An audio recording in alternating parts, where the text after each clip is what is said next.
the Trevor Jackson Podcast. Hey, shout out to the new subscribers, man, to everybody that's new to the channel, man. We done had an influx of subscribers from that Fat Joe conversation because, I don't know, I guess the FBA, I guess everybody was passionate about that because, you know, our culture, we got to hold on to it. We got to appreciate it. We got to love it, man. We got to, you know what I'm saying, help it evolve, help it grow, and stop contributing to the dumb shit, man, and stop allowing people to spew dumb shit.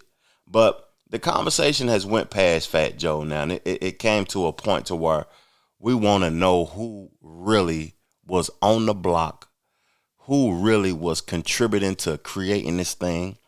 I see a lot of platforms that's talking about this, trying to get views and likes.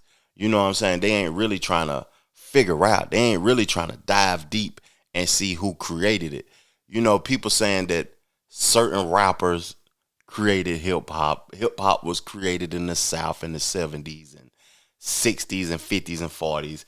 It originates in Africa. All of us originate in Africa. Hip hop was created in New York City, in the Bronx, just to be honest with you. Hip hop has elements, and it's 4 elements. You know, it's graffiti, it's DJing, it's MCing, and it's breakdancing. A lot of people don't get that is what makes hip hop in totality. Now, for it to have elements, it had to have more than one individual. And when I think about that, I think that some people had to contribute to hip hop.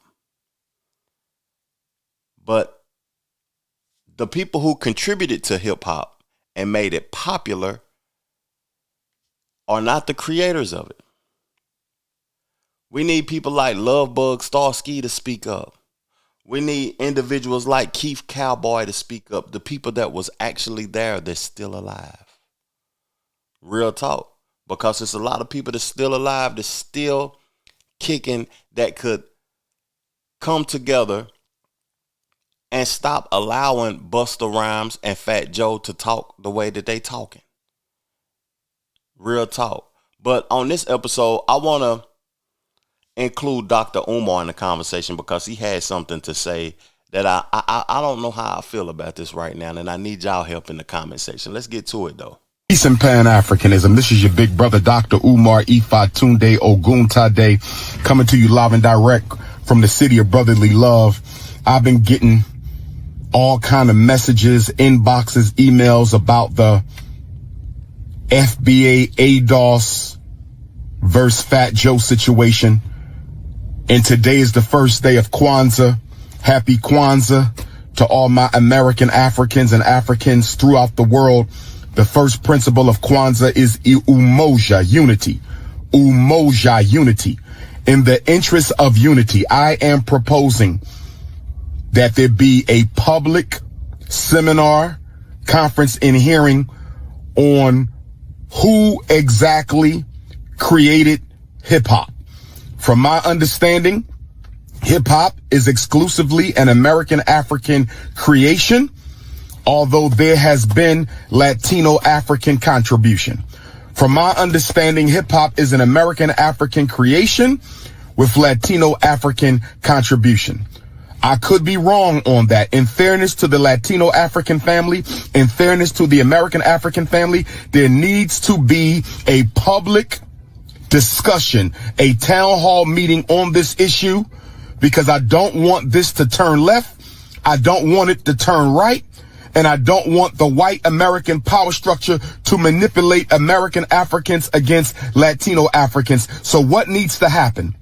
All the mothers and fathers of hip hop, everyone who believes that they are a mother or father of hip hop, everyone who claims to have been there at the foundation of hip hop need to be on a panel. You know, that's interesting. I would like to see that happen, even though I doubt that will happen. And to my recollection also, it's an African American thing. You know what I'm saying? It's a FBA thing. It's a Adolph's thing, you know, I wonder why like black folks don't want to identify as Hebrew Israelites though, because that's biblically who we are. But we want to create something else that we want to identify as. Now, at the end of the day, I don't think it's a FBA versus Fat Joe thing.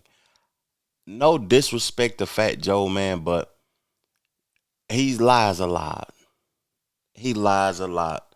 His own people be talking about how much he be lying. He be saying a lot of things that be over exaggerated. And it ain't FBA or ADOS against Fat Joe. It's FBA against the truth. You know, I like what the youth is doing right now in comparison to the older black people. They ain't tolerating that bullshit, man. They coming out and they speaking up and they saying things that, you know what I mean, could be harmful and it could have people in their feelings though, but you got to speak the truth, dog. You got to speak the truth. And we need people like Kevin Love Bug Starsky, the first person that ever even said the word hip hop on a record, to speak up, man. Who was there? You know, because it took a collective. But let's keep going, though. Dr. Umar Ifatunde, the most relevant voice in the black African world, not just in America, but the entire planet. I am volunteering to facilitate this conversation. There needs to be a conversation. There needs to be clarity. Too many people are not speaking up who know the truth because they don't want to offend people. Whether you don't want to offend the American Africans, whether you don't want to offend the Latino Africans, we need truth. So I'm saying today on Thursday, December 26th, day one of Kwanzaa, the principle is umoja. Let us organize. Let us unite. We need unity. Now, I do want to say this. Being the creator of something isn't the same as being a contributor. Dr. Umar Ifatunde is a serious contributor to the history and legacy of Pan-Africanism. I did not create Pan-Africanism. I am a serious contributor to the legacy of black psychology, but I am not one of the founders of black psychology. I am a serious contributor to the history and culture of black oration and oratory and public speaking, but I am not one of the founding mothers or fathers of black oratory and public speaking. So you can create something or you can be a contributor. The right, excellent, honorable Marcus Messiah Garvey is the greatest Pan-Africanist who ever lived, but he did not create Pan-Africanism. It predated the birth of even his parents. So again, we need to clarify. Were the Latinos there at the founding of hip hop, or were they simply contributors to hip hop? Because you know, the comment section hell on that video too, boy. Folks hell on YouTube. YouTube, the new streets, man. YouTube is like, I don't know, it has a power now. I don't think that Fat Joe's people knew how much power it had. You know, I see y'all too, though. If y'all watching this video, I see y'all because a lot of people that's connected to Fat Joe have been on my Instagram lately. You know, I see y'all. And I ain't concerned, dog. Like Umar said, though, a lot of people ain't speaking up because the truth may hurt some people. The truth may hurt some people. If y'all was there at the founding, then salute to y'all, though. But the truth may hurt some people. And what the comment section, what they said, boy, they said, they said about him scamming. They said, you contributed to scamming because that school ain't up yet, but you didn't create scamming. Part of folks hell in that comment section because all the things he was saying about contributing and creating. It is a total difference, though. And I want to know, you know, what y'all think about the town hall meeting. Is that necessary? Or do we have enough evidence to know that it was created by African Americans in totality? And we should just dismiss this bullshit that Fat Joe talking about. Real talk. And just say, forget the town hall meeting. You on some bullshit trying to bail out Fat Joe, Dr. Umar, because it's unnecessary. How do y'all feel about that? Real talk. Let's get into this last clip, and then I'm going to chop it up with y'all a little bit more and give y'all my take and my perspective on this Fat Joe thing, because I'm off of this after this, man. Real talk, though. It ain't even of my concern. Real talk. It's just my concern is about our culture, about what black folk got going on, about evolving the shit that we got going on. I ain't worried about people trying to I like what the youth doing. I ain't worried about them trying to steal our culture from us because it's impossible. Even though the youth got a reason to be mad at their elders for selling the culture.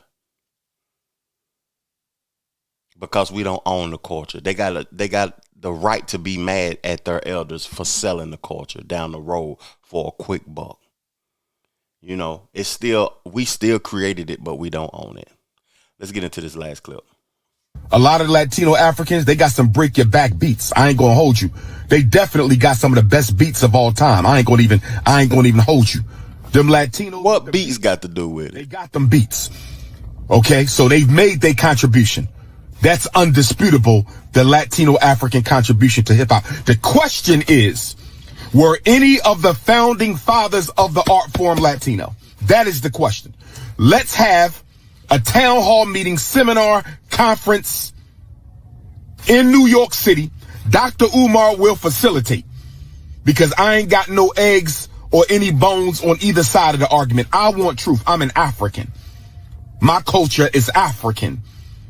So my thing is, let's get to the bottom of this. I will facilitate the conversation, a respectful conversation with the American African and the Latino African community. Let's make this pop. Last thing I want to say to my Latino African family, I must say this. If you identify as African, because Latino is not a race. Latino is an ethnicity and a culture. It is not a race.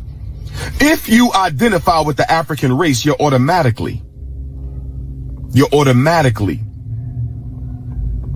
within the founding of hip hop, because you do not disassociate yourself from the African race. The big reason why this is even an argument, respectfully, to my Latino African family, is many of you do not accept your membership in the African race. You have an issue being considered a member of an African race. If you did not have that issue with identifying with your race, this would not even be a debate, because you would be.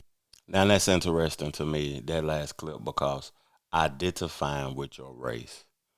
Now, when it comes to Africa, Africa is a continent. It's not a country. It's multiple countries in Africa. And there's multiple tribes in Africa. Everybody isn't the same. Everybody isn't in the same tribe. Everybody ain't African, dog. To be honest with you, just being honest with you, everybody don't identify with Africa. Now, when it comes to West Africa and where the slaves was at, and they travel, because I done been to the Caribbean multiple times, Turks, St. Thomas, St. John's, Jamaica, here, there, everywhere. I done been all through the Caribbeans. Isn't the travel route to America the same way from West Africa? That's just a learning thing that I want to know. Help me out in the comment section. Aren't we all from the same route if you consider yourself African? Now, a lot of people ain't going to want to identify with that because they don't have that historic, history has been removed. Like, they trying to remove history in the way of thinking and stuff by people not knowing what to identify as. People don't know what to identify as.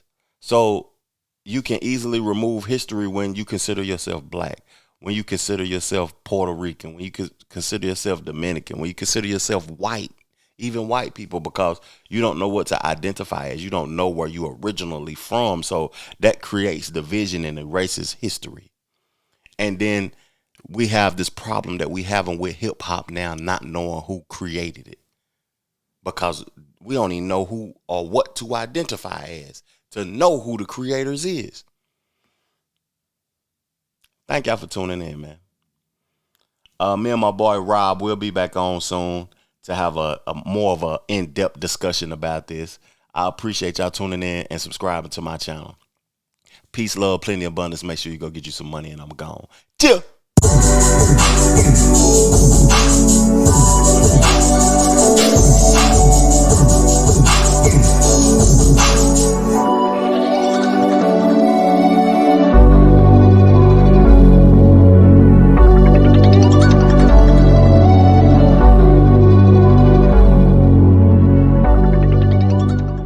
the Trevor Jackson Podcast.